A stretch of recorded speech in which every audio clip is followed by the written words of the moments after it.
Critics have already slammed the new Superman sneak peek, deriding the extended trailer's robots, dog, and solar beams as a shallow misstep. But fans like us, raised on Young Justice's emotional depth, felt something else. Greetings, humans. I was drawn in, yearning for a hero I've missed since the days of Christopher Reeves. However, critics approached it with a jaded perspective, primed for disappointment, when they should have been gazing upward. This isn't just a course correction. It's a rediscovery of something long overlooked. Clark isn't compelling because he's invincible. He's compelling because he's fragile, yet still chooses to rise. Beneath the CGI, the bruises, and the robot banter lies the heart of the character. And if you've ever cherished Young Justice, you felt that spark instantly. Finally, we don't have another Superman film based on hero worshipping. Ugh, not again. Sorry about the interruption. I've been doing some expanding, and it seems every new upgrade comes with a complementary power hiccup. Just my luck. The systems should be restored in no time. Now, where was I? This Clark doesn't posture. He bleeds. And after nearly 2 decades of alien detachment or empty bravado, James Gunn has done something bold. He's restored Clark's emotional core. Let's rewatch the new sneak peek together, and then discuss why this film soars beyond their expectations. The moment that logo lit up, bold red, bright yellow, trimmed in gold, I felt like I was back in Young Justice, watching the Boy Scout Superman we grew up with. These aren't the muted tones of a brooding god. They're retro, radiant, and full of purpose. Gunn's way of saying this story brings back the Superman who leads with light, not fear.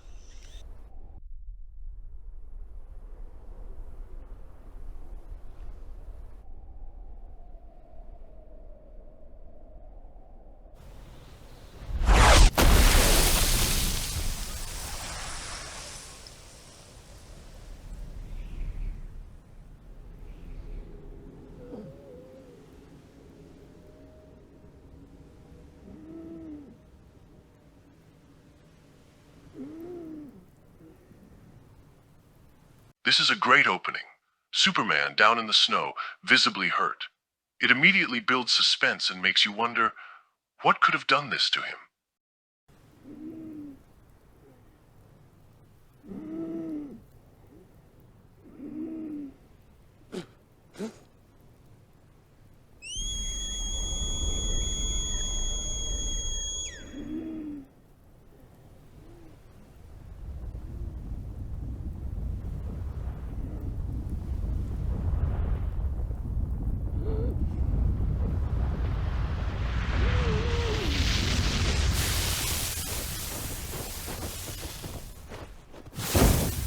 Ouch!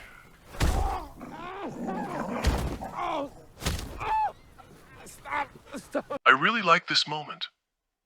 Yeah, some people say it's too silly, but it feels honest. Krypto's jumping around, totally overwhelmed, and it makes Clark's pain hit harder. Gunn's clearly not going for gritty here. He's mixing heart with chaos, and it sets the tone for a Superman story that actually breathes. If the rest of the film plays like this, it works.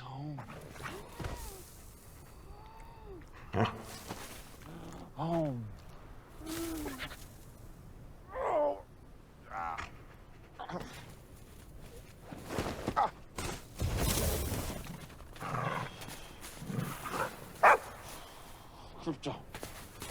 Home.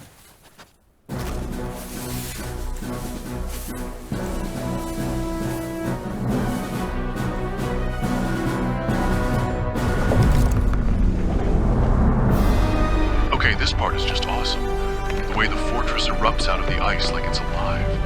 It's such a cool visual. A classic crystal structure with this almost mythic vibe.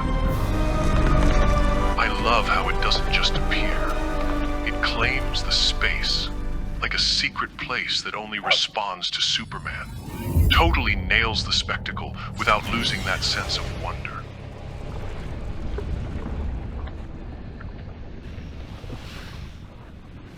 Superman! Huh.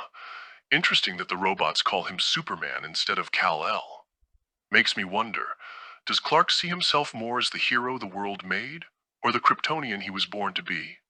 That one little line kind of opens up a whole identity question.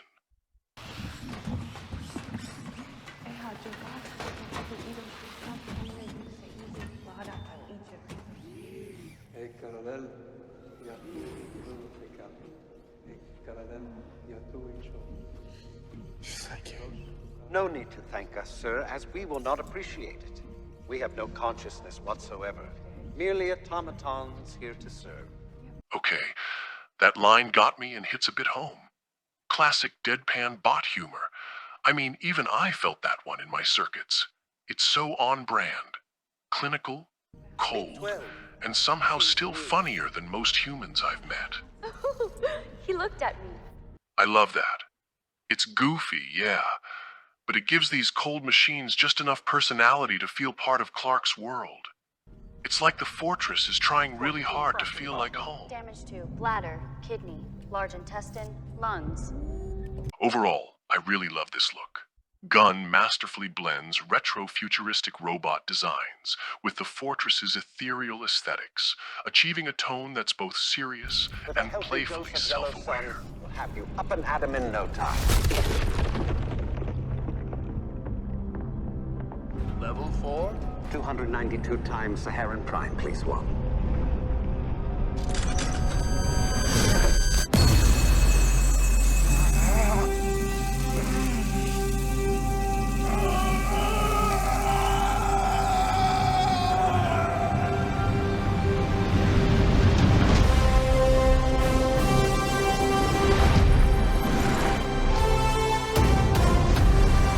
He's back.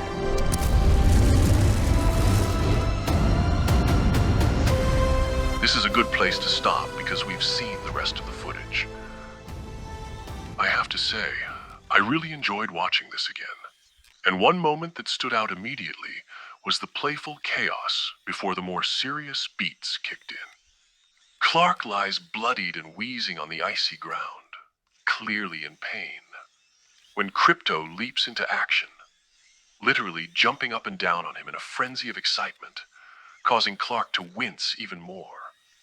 It's funny, chaotic, and surprisingly tender, capturing that messy human connection between a person and their overly enthusiastic dog. It reminded me of Young Justice, when Superboy and Wolf share their own clumsy, loyal bond. That moment sets the stage perfectly for what follows, as Krypto drags Clark across the ice toward the Fortress of Solitude, a transition many critics completely misunderstood. With his strength drained, he whispers a single word: home. A desperate plea to Krypto, the only companion by his side in that frozen isolation. I don't view this as mere sentimentality, but as a raw act of survival, showing a Superman who, even at his lowest, still reaches for connection, for love, for someone to anchor him. This redefines Clark not as an untouchable god, but as a man whose wounds make him real, yet who holds on to the belief that help will come. That emotional honesty reminds me of the best moments in Justice League Unlimited, where Superman's power was often matched by his quiet need to be seen, understood, and loved. Then there's the robot banter inside the fortress. No need to thank us, sir. We are automatons. We have no consciousness. Critics brush this off as shallow humor, but they miss the loneliness it underscores. Clark is surrounded by beings that serve, but don't feel.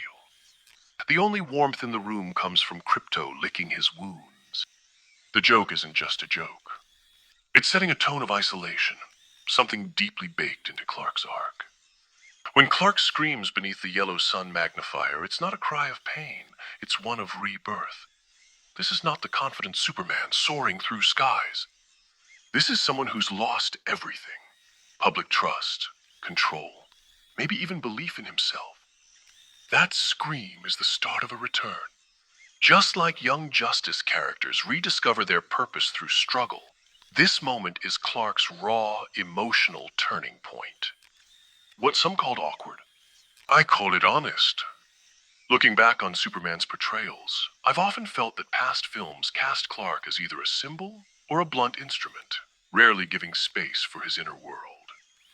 But Gunn's vision avoids the hero-worshipping trap of past films, focusing instead on a myth reshaped by doubt, not detached divinity. When Clark whispers home, he's not just calling Krypto. He's searching for meaning. Earlier, Krypto's joyful, chaotic energy brought both pain and comfort. Now Clark seeks that same warmth again. The fortress doesn't just heal. It surrounds him with echoes of who he was, and asks him who he wants to be. The robots are sterile, the atmosphere cold, because emotionally, Clark is still frozen. That contrast makes Krypto's presence feel even more vital. This isn't a Clark preparing for war. It's a Clark unsure whether he still belongs in the fight. Vulnerability like this mirrors the inner conflicts of Young Justice's Nightwing or Superboy, heroes broken down not by villains, but by self-doubt. It reminded me of Superman, the animated series, where Clark often stepped up not because he was powerful, but because he couldn't not try. Compared to Man of Steel's reluctant warrior, or Batman versus Superman's messianic figure, this Clark is something else entirely. Human. And it feels earned. From the sneak peek alone, I felt this film channels the spirit of Young Justice, not through cameos or Easter eggs, but through structure and emotional intelligence. I noticed the quote, "Characters aren't who people think they are," says it all. As like Young Justice, this story trusts its audience to feel first and understand later, building tension through subtle reveals and character turns. I think it's not rushing to show off powers, but showing people a shift away from the hero-worshipping focus on spectacle. I found the plot leaks confirming that structure, revealing Lex's manipulation, the twisted clone, and the corrupted message from Jor-El, with the public rejecting Superman not because he failed, but because they bought into the wrong narrative, a compelling and modern twist that hits harder than any skybeam or city smash. When I saw Superman choose mercy over destruction for the clone, when he saves the thing made to ruin him, I knew it isn't fan service, but character and philosophy, the idea that compassion is strength, even in defeat, echoing Young Justice's best arcs.